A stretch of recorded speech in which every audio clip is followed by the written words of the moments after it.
Okay, we're Awesome. good. Okay, awesome. We are good. All right, guys. So everyone, thanks so much for joining us this afternoon. I have Mark Morris with us here. He is a lawyer that's going to tell us all about assignment sales and things that, we need to be aware of and just how to navigate it. They're becoming increasingly popular, and yeah, it's definitely good to know how to handle this stuff. So Mark, I will leave it to you to take it away. Really appreciate it. Thank you so much. So yeah, as you mentioned, assignments are hitting our office in huge volume now. And part of the reason for that is because there's massive demand, there's no supply. And so the assignments world is really kind of taking over. And it's interesting because the assignment world is one that many people are actually unfamiliar with. And that's combined with the fact that the assignment agreement looks somewhat familiar to most real estate agents insofar as it largely mimics the Form 100 and the Form 101. And yet it's an incredibly distinct document that has its own proclivities. And to that end, just as a matter of general course, before I kind of delve into assignments, it is usually the case that even the most seasoned agents who practice in this space either make their agreements conditional upon solicitor review or, more appropriately, because you need to get your deals done as quickly as possible, or upon accepting an agreement, bring it to their solicitor and say, hey, what should I be on the lookout for here? Pre-clear this. As a matter of course, unlike Form 100 and 101s, Form 145s and 150s with our office are often pre-cleared specifically so that before the client is involved, we know what it is we need changed and we can work with the other side and prepare our clients. And more importantly, from the agent's perspective, particularly those people who are not intimately familiar with assignments, pre-clearing it with the lawyer means that you can come back to your client and look knowledgeable and bring up the same points as if they're your own, which really helps because, of course, we all want to look professional. So going on your head, oh God, really this? Yes, ignoring it doesn't make it go away. Will I promise to make it short and sweet? Absolutely, I will. So let's do this. If I can figure out how to do it. There we go. So first thing to mention, and I'm mentioning this because it really is a misperception in assignments. All agreements of purchase and sale, unless they explicitly deny assignments, are permitted. I know this runs contrary to what most of you have in your head, and the reason for that is because most assignments are done with new builds. And new build agreements have a contractual provision that says you shall not assign absent our permission. But if you consider it, there's a vast number of agreements that are constantly done out on the Form 100 or 101, the resale forms, which are also assignable. That is to say, we're in a fast-moving market. If you put a long close, it's possible your contract is worth significantly more than what you paid. And at that time, those contracts, because they do not maintain a restriction to the contrary, are fully assignable without you including anything in Schedule A. I often come across people who put in things along the lines of into Schedule A, this agreement is assignable to person X or person Y. And while they think they're benefiting their client, they're actually hurting them in doing that because they already have the right to assign to anyone they want. By putting in a clause in Schedule A saying you could only assign this to, or you can assign this to person X or Y, the courts would read that as you can only assign this to person X and Y. And in fact, what you're doing is building in a restriction without meaning to. Any agreement can be assigned. Now, new build agreements always contain a restriction in the contract that says you will need the builder's approval. And as a result, most people understand that it is a requirement to get the builder on board with an assignment request. So I'm just throwing that out there because it's good that we all have this kind of in our head before we kind of delve into the meat. And it's great. I could talk about assignments for resales all I want, but none of you care about that because you're here to basically figure out how to make money, and making money basically means assigning new builds, because assigning new builds, if you think about what a new build is, it's kind of interesting. A new build is really a futures contract. For those of you who aren't in the financial world, a futures contract is merely the ability to pay today's prices with premium, and in a rising market, maintain that price point several years out.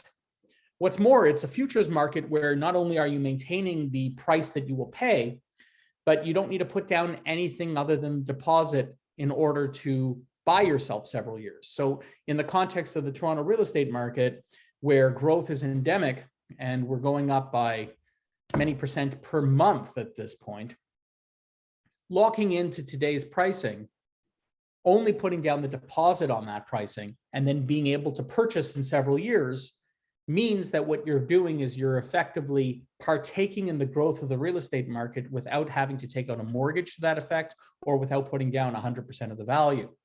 Hugely beneficial. And that's why most people have kind of engaged in the new build process. And many people are now engaging without the scantiest chance of possibly affording the products that they're buying. They need to assign. In fact, the necessity to assign is becoming something that is becoming an overwhelming feature of our market, even though we don't realize it. Many people on a solicitor client basis come to me and say, look, I can't afford this if I have to close, but I'm confident that I'll be able to assign, which by the way, is the beginning of a huge bubble problem.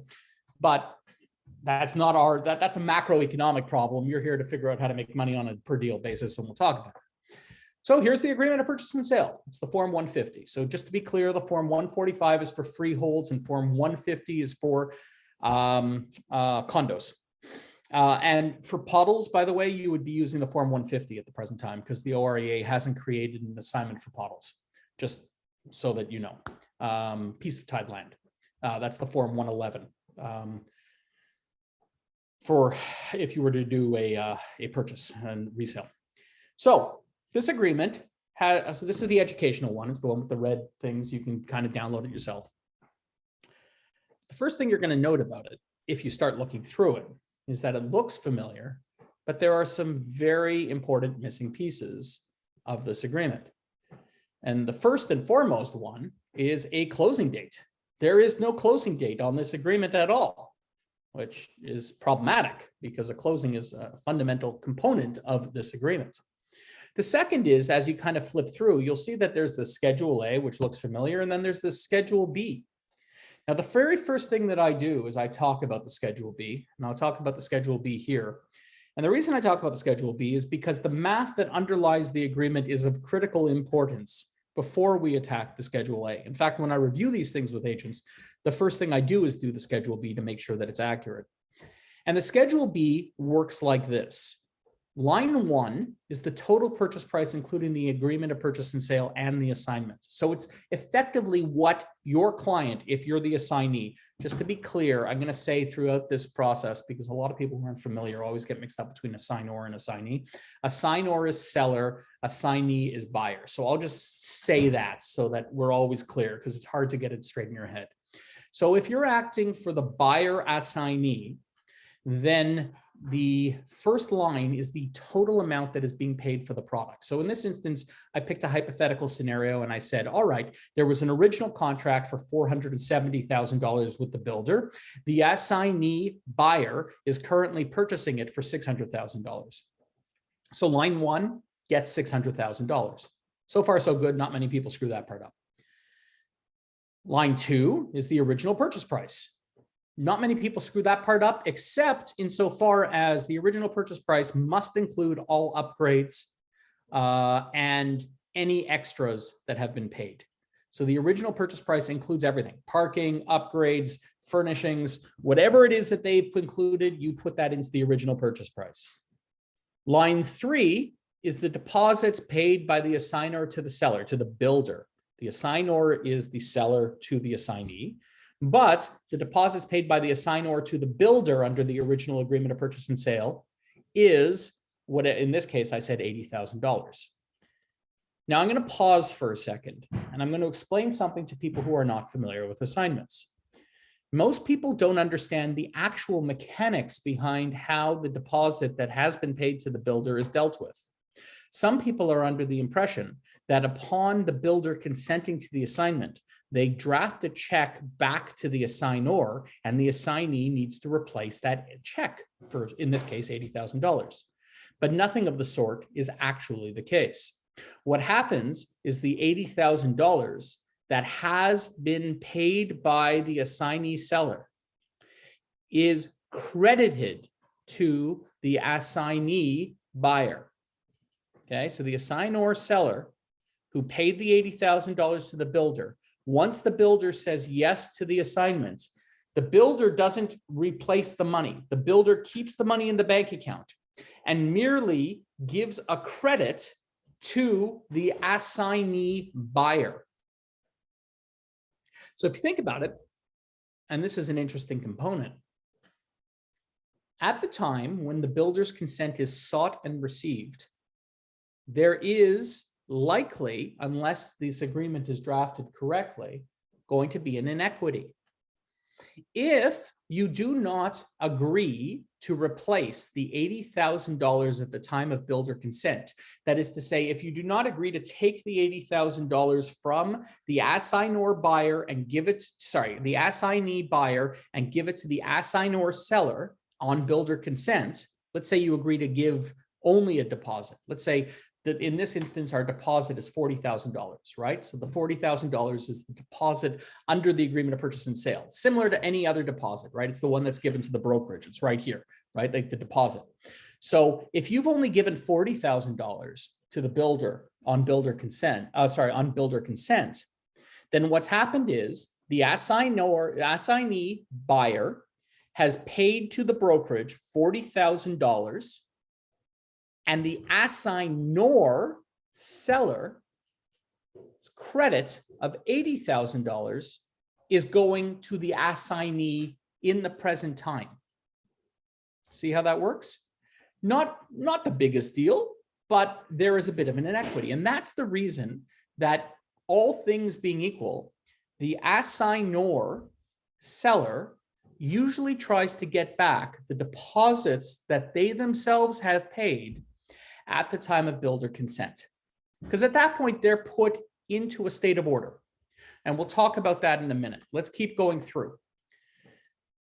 So we have line 1, which is the total amount of the assignment. Line 2, which is the original purchase price under the agreement of purchase and sale with the builder. Line 3 are the deposits that have been paid to the builder by the assignor.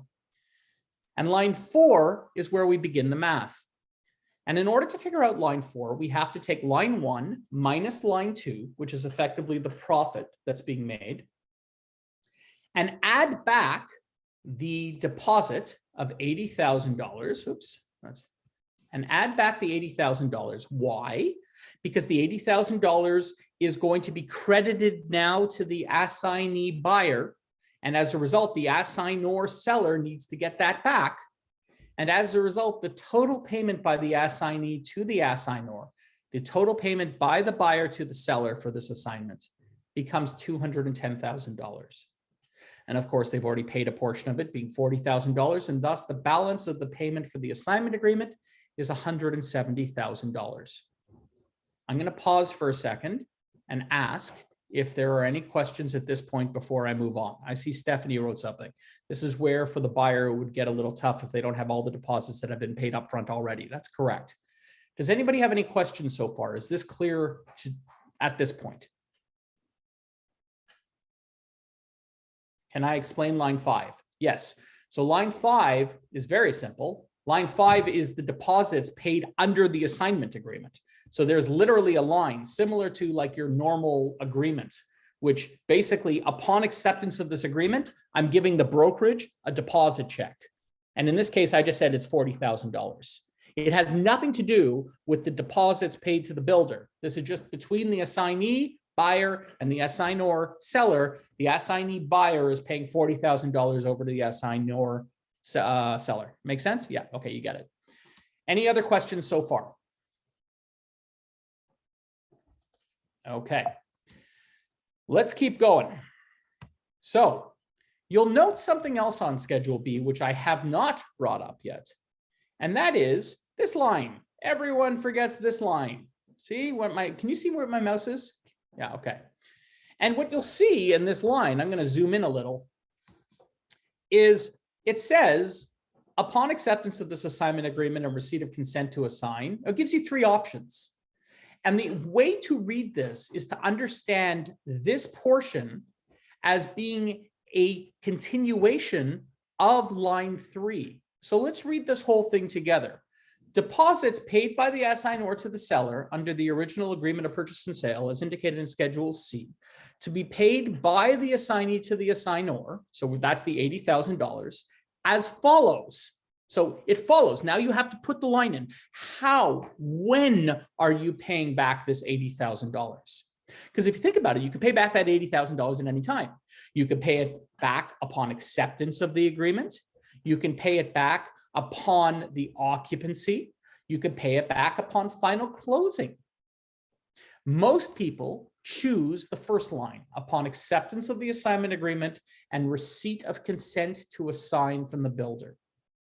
And if that's the case, then at the time that the builder provides consent, the assignee buyer will be out $120,000. They will have paid $40,000 by way of a deposit to the brokerage, and they will have given $80,000 over to the assignor or the assignor's lawyer because builder consent has passed, which makes sense because now what's happened is there is $40,000 that's been given as a deposit waiting final closing.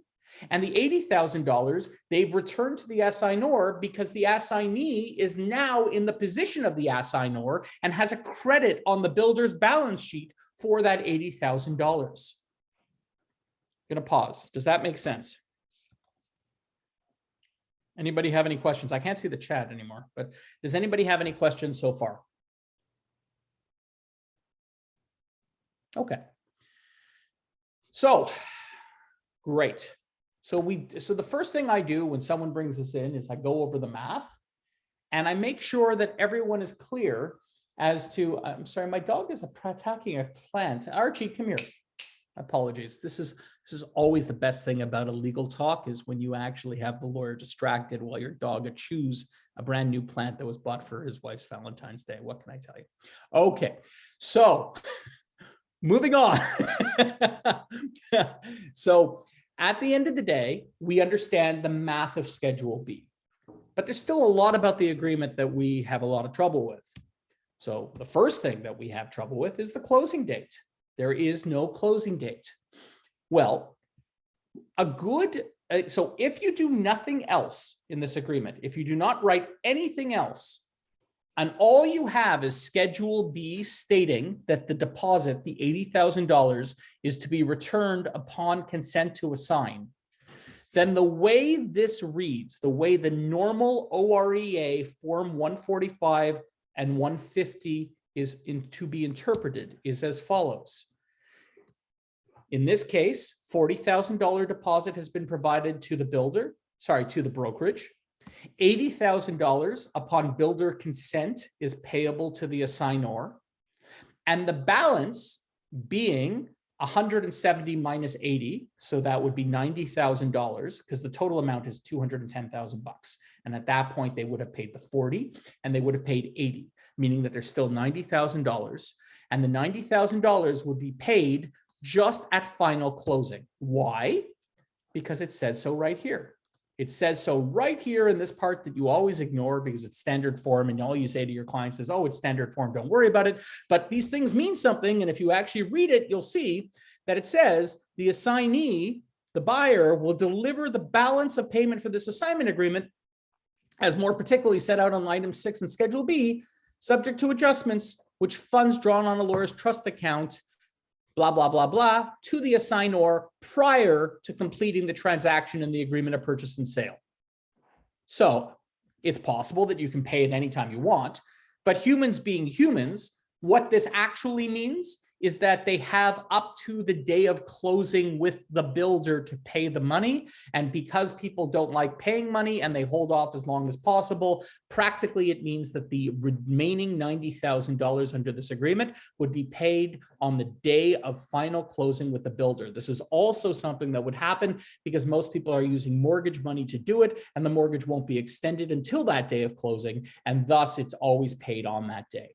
So absent anything else in the Schedule A, the way a normal agreement reads, assuming that you are filling out upon acceptance of this agreement and receipt of consent to assign here in this line, is that the deposit is paid to the brokerage, the return of deposit is paid at the time of acceptance by the builder, and the balance, which is the profit minus the deposit that has been paid to the brokerage is usually paid on final closing.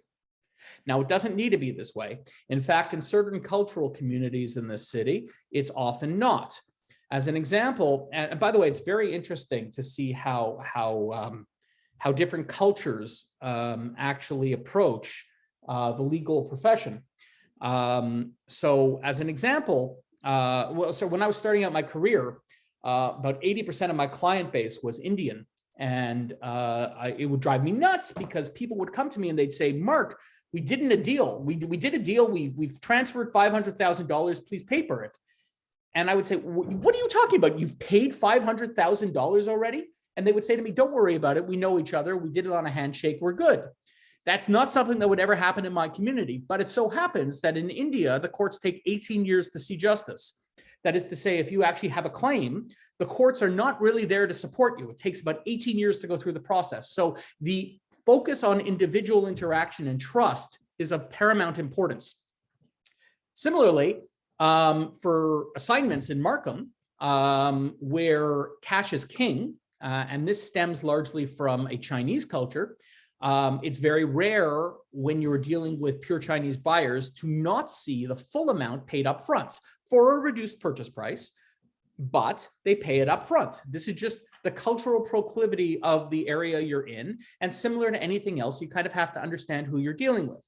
But the vast majority of people do it the way I've described, which is, thank you very much, brokerage is paying, brokerage is paid, the 40,000, the 80,000 is paid on acceptance, and final amount is paid on closing. Now, there is a danger, I would point out, in paying more than the $80,000 before closing. Work this out. There was a so you know those guys, Pace Developments, they just hit the news recently. So Pace basically had a project out in Barrie, and they just basically wrote to all their purchasers and they said, guys, we're not proceeding with this unless you pay an extra $100,000. Your choice, or we'll return the deposits. So now imagine that you were, say, a buyer that had just done an assignment in that project. I actually had to represent someone who had this problem. So they've gone ahead and they've put $40,000 down with the brokerage. Fine, that's safe. They've put $80,000 to return the deposits that have been paid. Fine, that's safe. That's credited to you. And if you walk away from the Pace deal because of their letter, once you are the new buyer, because you're the assignee, then you get back that $80,000. But what happens if you've agreed to pay the full amount? What happens if you've agreed to pay not only the 40, not only the 80, but the additional 90? What happens if you've given that to the assignor? The assignor has now walked away with it. And now Pace Development says, by the way, we're not ready to actually go forward with this project. So we're going to agree to allow you to either pay $100,000 more, which people don't want to do, or we'll return your deposit. How much is Pace going to return to you? They're going to return $80,000. They had nothing to do with the $90,000 overpayment that you made. That's the profit. You've given that to someone else, and Pace is only in hock to you for $80,000, or if the project is terminated.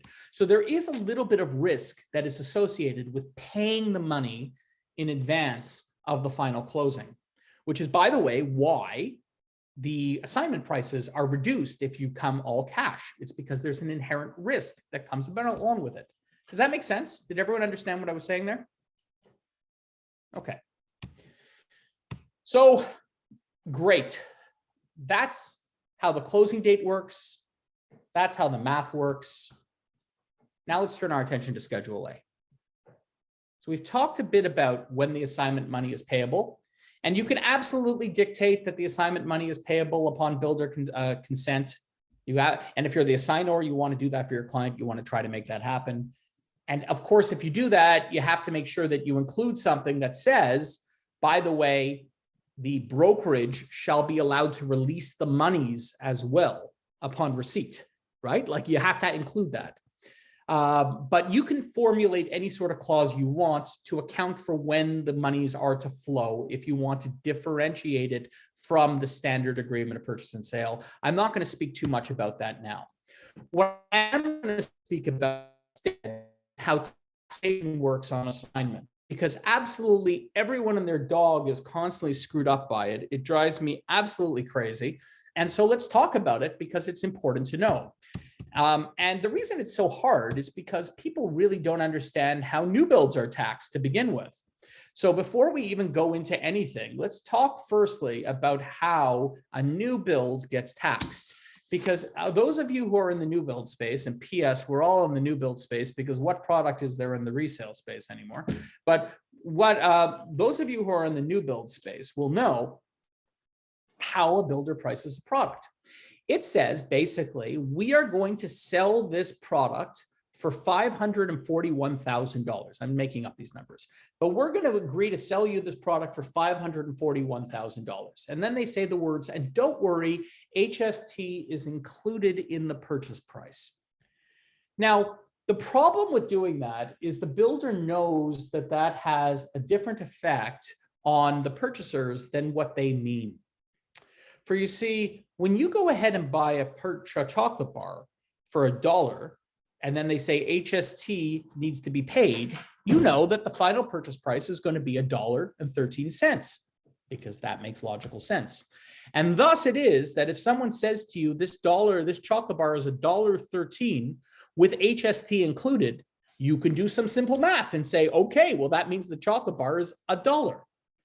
But if a builder is pricing something at $541,000 and says HST is included, the math doesn't work the same way. The math doesn't work the same way. You cannot divide 541,000 by 1.13 and end up in a position where you see the true net sales price. Why? Because a new build contract contains a bunch of terms. And one of the things those builders do, those tricky, buggy builders do, is they say that we are going to give you this contract for $541,000. We're going to even put that down as your purchase price. But we're doing it because you promised that you qualify for something called the HST rebate. And you agree to give us that HST rebate. And thus it is that the product that we are stating costs $541,000 does not cost $541,000 at all. Rather, it costs $541,000 plus the $24,000 I'm getting from the government. So when I write down on an agreement of purchase and sale that it's $541,000, HST included, what I mean is it's $565,000 HST included. And it's only when I go to 565 and divide by 1.13 that it works.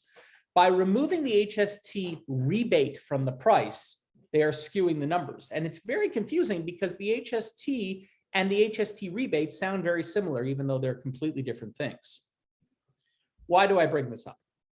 I bring this up because when you do an assignment, the builder, as a matter of course, is going to deny the HST rebate. So what does that mean? That means that if you go ahead and purchase a property for $500, so say it's an assignment for $600,000 as an example. If you purchase an assignment for $600,000, the builder is, in this instance, expecting $541,000. That's how much. So there's supposed to be $541 that's going to go to the builder, and there's supposed to be $59,000 that's going to go as profit to the seller, to the assignor seller. And so you would be working out your math and you'd be fine. Except the builder on an assignment is not going to accept $541,000. Because the moment the builder consents to an assignment, they insist that the HST rebate be paid up front and that the assignee qualify for the rebate on its own. And accordingly, the assignee will not only have to pay $59,000 in profit to the assignor, but they will also have to pay $565,000 to the builder on final closing and then claim back the $24,000. So it's incumbent upon someone who's acting for an assignee to make sure that they can claim back that $24,000. And how do you do it?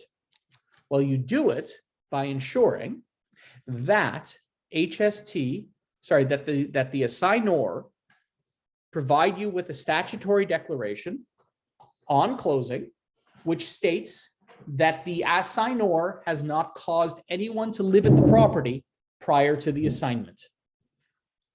That is what is required by law in order to ensure that the $24,000 gets returned to the assignee, because the assignee is going to have to pay it to the builder on final close.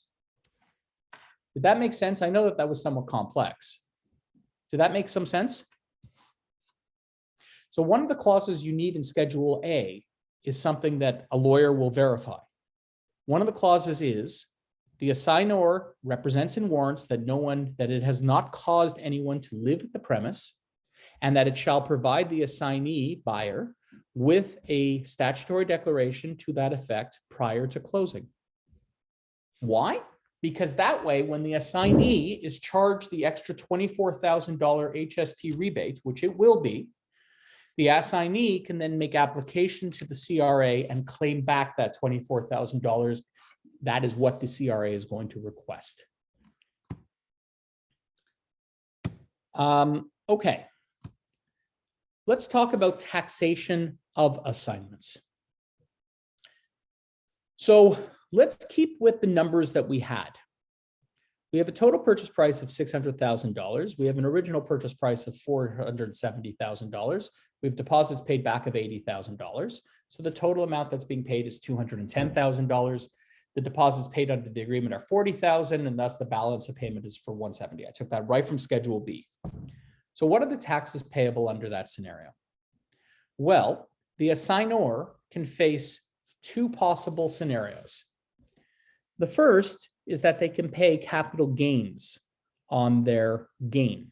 So what's their gain? Their gain is $130,000, that being the difference between $600,000 and $470,000. And they pay 50% of that is included in their income, being $65,000. The other option is that the assignor has to pay income tax on the money, which means that 100% of the $130,000 is included in their income. And if that's the case, by the way, then they will also have to pay HST 13% on the balance, $130,000 plus $80,000. I don't know why the 80,000 is there, but on the balance. So the question then becomes, all right, if I'm the assignor, do I have to pay capital gains or do I have to pay income tax? And in order to describe this, I have to describe, and I apologize for those of you who have heard me use this analogy before, my favorite apple farm in the world, Mr. Chudley's Apple Farm. So those of you who have children and like to see them poisoned, take them to Mr. Chudley's Apple Farm, where apples are mysteriously white and have pesticide laden all over them during the fall and spring and fall and summer and fall. And the interesting thing about that is that if you actually turn to the people who are driving the tractors and say, what is that white spray all over the apples? They will say to you with not a look of shock in their face that it is wax instead of pesticide, when clearly it is pesticide. Putting aside Mr. Chudley's predilection for pesticide-laden fruit, Mr. Chudley sells his apples for about $20 a bag. When he does, what is that? What does he have to pay the government for every dollar, assuming he's not incorporated? If he just takes in $20 for a bag of apples, that becomes income tax for him. His job is selling apples. Similarly, the Christmas tree farm up the street, when they sell their Christmas trees and they take in $20 per Christmas tree, I'm Jewish, I have no idea what a Christmas tree costs, but let's just assume that it's $20 per Christmas tree. So when you sell a Christmas tree for $20, that too is income, right? That's their job. Their job is growing trees and selling them. One day, Mr. Chudley decides that he's tired of poisoning Ontario's children, and he decides, well, screw this, and he cuts down all of his trees and he sells the trees, just like his neighbor sells trees. But in this case, Mr. Chudley's purpose in having these trees was not to sell trees, but rather to sell apples. He's now selling the capital stock that made the apples possible. And at that point, the cash that he gets for his trees is a capital gain, because he's selling the very item that made him the money in the first place. I hope that's understood. Why does this matter? Why are we studying Mr. Chudley? We're doing so because if you think about it, Mr. Chudley is very similar to someone who's selling assignments. Some people purchase property with the intention of renting it out or living there. And those people are effectively hoping to get the apples that are rental income and pay tax on that rental income. Other people purchase property specifically for the purposes of assigning, specifically for the purposes of selling. And those people, the CRA maintains, are in the business of selling these properties and thus are developers themselves. That's why they have to pay HST on that balance. What makes for someone to be someone who has to pay capital gains versus someone who has to pay income tax? Well, it's usually context dependent, and you should never be giving this advice, nor should a lawyer. It should be an accountant. But suffice it to say, it is the case that the CRA usually allows people to get away with one assignment in a given period before they start getting suspicious and start saying, hey, you've done this twice, 3 times. It's clear you're doing this with the intention of assigning. So we're going to start attacking this as income tax as opposed to capital gains. Conversely, the tax payable by the assignee is land transfer tax, but land transfer tax is payable not on the original purchase price of $470,000, but rather on the assignment price of $600,000. So the question you're always going to be asked is, this HST is included in, you see this on section 6, HST is included in the purchase price. You should always ensure that it says HST is included in. What HST is it referring to? It's not referring to the HST rebate.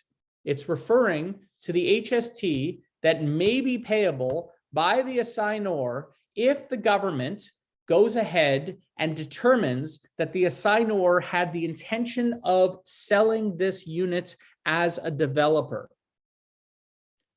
And the assignee has no knowledge. The assignee buyer has no knowledge of that and should not be responsible for that. If in fact the CRA comes down like a ton of bricks on the assignor seller for that, it is the assignor seller's responsibility to pay it. And that's why you always write included in these things. Does that make sense?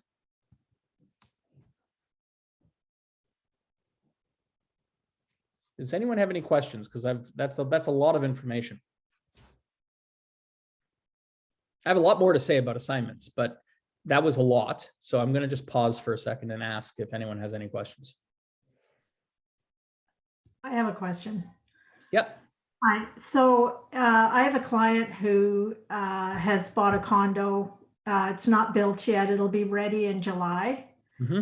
So my thoughts are, if they sell it on assignment, then they're going to save the tax. So they're going to save the land transfer tax for sure. Right. Is there any other disadvantage or advantage of doing it on assignment versus taking ownership and then selling No, it? there's usually huge advantage to doing it on assignment. Okay. Because there's not only a savings, there's a net savings of tax as between yourself and the other party, right? Because you only need to pay land transfer tax once. Right. That's one thing. Another thing, the assignor's perspective, they don't need to pay the development charges or any of the extraneous fees that the builders are going to levy at the end of the day. So all of that are very good reasons to actually engage in an assignment. And usually it makes more sense to engage in an assignment than not, unless there is someone who wants to benefit from a capital gains, unless this is their principal residence, they want to live there for a year and then claim that they're selling it afterwards and get it to be capital gains free. That's about the only instance where it makes financially viable sense not to assign as opposed to live. Okay. Thank you. No problem. Any other questions, guys? Okay. So what's the normal course for how these things work? Well, when you get an assignment, first of all, you should know that under the terms of the agreement of purchase and sale signed with the builder, there is no ability to advertise for assignments, period. You are not allowed to advertise them. This doesn't stop people from doing so. In fact, there's any number of forums that are available on Facebook, on Canadian Assignments, on Broker Pocket, or any of the other new technologies that allow you to actually advertise to other agents. But now on MLS, you see assignments all the time. Are you saying that's not allowed? You rarely see assignments on MLS, actually. You may see them once in a while, but they're absolutely not allowed. Okay. Moreover, you don't really want to do that. That's not where the primary market for assignments is, because they've been shunned by builders and because takedown notices are frequent. You can really get into a lot of trouble with your clients by putting them up on MLS. Now, legally, you can get in trouble with your clients for putting them up anywhere because it says you're just not allowed to advertise. But the reason that builders specifically don't want it on MLS is because when you put it on MLS, what you're doing is you're setting a price for the product publicly, which can affect their future sales. And the builders don't mind it so much when it's just between realtors speaking, but when it gets out to the public like that, and it affects the historical MLS, they go ballistic. In all instances, you have an obligation to inform your clients that under no circumstance can they list publicly, because that's usually what it says. But then you say, but PS, people always do list publicly. You have to make the decision to do so. And I said, the agent forums are way better. Just Pocket and all these things. This is the way people, when you're looking for an assignment, you don't go onto MLS, you go onto these forums if you know what you're doing. So you might as well just use them. That's where the majority of your customer base is anyways. But assignments also have the advantage of being something that is really agent driven. This is not something where people can affect private sales very easily. And the reason they can't affect the private sales very easily is because the market isn't there. People don't know who has these products, and it's not easy to actually list them for sale. So there's real value that the agents are able to bring to the table, and just be aware of that. You should also be aware as agents that getting paid out on an assignment deal can sometimes take years. And so your Schedule A should dictate how your payments are to take place if in fact a closing is still years out. That is to say, it should say very plainly that upon obtaining builder consent to this agreement, the brokers should be permitted to use the money held in trust to pay out their commissions. Because otherwise, if there's to the contrary, and if nothing is written, then the agreement doesn't actually close until the final monies are paid. And as we discussed at the beginning of this, the final monies are actually payable on final closing with the builder, which again could be years out. Does that make sense? All right, we have something in the chat. So true. All right. I love when people affirm what I'm saying. It just pumps the ego. So we're good. Thank you for that, Cecilia. Anything else, guys?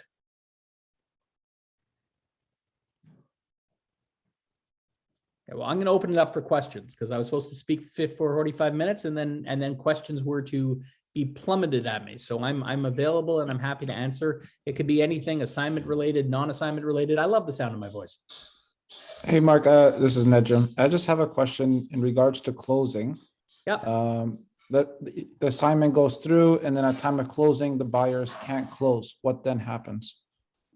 So well, I mean, that's the best of all worlds, really, for the purposes of the assignor, because if you think about it, what happens at that point, and I haven't seen that happen yet, but what would happen is under the three-way agreement signed between the builder and the assignor remains liable under the terms of the contract. But let's consider what's happened at that point. So assuming it's been a properly constructed assignment agreement, there is both money that has been paid to the brokerage and trust. There is the return of the deposits that has already hit. And now the assignor gets to step back into the shoes of owning the property that's gone up in value because they can then close the deal. So they're able to seize the deposits, they're able to get back their deposits, they're able to buy the product and then resell it. And maybe the reason I haven't seen that is because it seems like such a good deal for the assignor that I just don't think that any assignee would ever allow that to happen. I mean, as far as the assignee, what if he can't just get approved for a mortgage at that time? Yeah, okay, then he's in Yeah. breach and then the assignor steps back in. I see. Okay. Right? An assignee can't assign that assignment again, can Oh, they? totally they can, as long as they have builder approval. I see. Okay. And actually, the most I've ever done is 4 assignments, like 1, 2, 3, 4. I see. But you can assign and assign and assign. There's no issue there. Thank you. Because after all, an assignment is really just, I have the right to purchase this for X amount. I'm giving you that right. That's all it is. You can transfer that right to as many people as you like. Okay, anything else, guys? No? No other questions, guys? As Any Mark questions mentioned, about law generally, guys? I'm happy to answer. And if I don't know the answer, I'll just make something up and sound convincing. It's really the same thing when you're a lawyer. yeah, as he mentioned, it doesn't have to be about assignment sales. If you guys have any, legal questions with what's going on in the market right now or anything, please feel free to ask. Now is your time. I will tell you this market is very dangerous right now. And I'm not a naysayer or a doomsayer. But right now we have a situation where there is irrational exuberance in our market, buoyed by the money supply. There's something called the M2 money supply, which tracks how much actual dollars are in circulation. And the actual dollars in circulation went up over the past 2 years, such that fully 1/5 of every dollar that's currently circulating didn't even exist 2 years ago. What that means effectively is that there's more money in Canadian pockets than ever before, and very little to do with it except for a couple of assets, which is why you're seeing what's happening in crypto, which is why you're seeing what's happening in real estate. And this is a global phenomenon. We are at a point of desperation. It's not of investment. It's, if I don't do this, my kids aren't going to get a place. And it is causing people to act irrationally and certainly in defiance of any fundamentals that governed our parents or even ourselves when we started our careers. I don't know if it will continue. I don't know if it won't. It's not for me to I'm a lawyer. You don't even want to listen to me on this. But I will tell you this. There is something fundamentally askew, and how that corrects itself is anyone's guess. Just be eyes wide open for the next couple of years. All right, guys, if we've got nothing else, then we're gonna let Mark go here. So I'll give anyone else a chance to step up if they want to ask a question, but if not, Mark, we will let you get on with your day. Tremendous. I Anything have else? a question. Yep, Cecilia. Yeah, thanks. It's about the first original assignor being either standing released or not released. If the assignee fails, does the assignor, does he always stand released, or does he not stand released? The assignor does not stand released by virtue of the contract that is signed between the assignor, the assignee, and the builder. The builder, you see, what happens is after this agreement is done, it's done conditional upon a builder's approval. The builder's approval is a contract itself, a 3-way contract. One of the terms of that 3-way contract stipulates that in the event that the assignee fails to abide by the terms of the agreement, the assignor remains liable for that same contract. Of course. That's what's going on. And Yeah. that's the reason they're not removed. Now, in the event that the builder is stupid enough to basically say, yes, we're ready to remove you, okay, fine. But no builder does that. It's the same as on on that 150 form of freehold resale. We see so often the standard TREB clause that says this this buyer herein will stand released, is how that clause comes all the time on our resales. And so we always just put in there shall not stand released, because the way that I read it, it does say that he does that he is released from it. Which Well, is I mean, always if there's a web form clause that states that someone stands released, yes. that is because it is being formulated. It depends who this clause is being formulated for. If you are acting for an assignor in a transaction, that's exactly the type of clause you want to have. You want to stand released, whereas the opposite is true of the assignee, right? Like or if you're acting for the builder. So it is the case that, first of all, actually, do you mind if I take that back? I'm going to take back everything I just said there, and I'm going to start again. It doesn't make a difference on a Form 150. If you're dealing with a resale assignment, There is nothing that the assignor and the assignee can do to make the assignor released if the assignor has signed a contract already with a first party. That is to say, if you think about it from the perspective of privity of contract, there is a contract that exists between the assignor and the first party, we're not talking about a builder here. We're just talking about a normal resale and a seller. Then the assignor chooses to sell that resale contract to the assignee. So now there's two other parties, right? Whatever they agree does not in any way affect what the first two parties agreed, does it? It doesn't. And so the assignee and the assignor cannot unilaterally agree that the assignor does not have contractual obligations to the original assignor, that is to the original seller. That is not allowed. So you can put that clause in, but unless the original party agrees to it, it is of no consequence because the assignor is still bound by virtue of its contract. Gotcha. Does that make sense? Yes, it does. Anything else, guys? Right on. Okay. Well, it's been a pleasure. I love Keller Williams. I'm actually the lawyer of record for several broker of Keller Williams in the city. So hopefully I can come back and blab on again about other subjects if you'd like. But it is a pleasure, and I thank you very, very much for having me here today. It's been, and all of you, by the way, just as a little bit of a plug, all of you who are not part of it, please join my Facebook group. It's called the Ontario Real Estate Legal Discussion Group. We have 10,000 active members presently. And we do talks like this and discussion points on real estate all day long, because nothing is more fun than talking about real estate. Thank you. so much, Mark. We really, really appreciate it. We will absolutely have you back for more trainings. And yeah, guys, in the meantime, for all your assignment needs, you can go to Mark. Terrific. Thanks so much, everybody. Take care, guys. Okay, have a great day, everyone. Have a good one. Bye.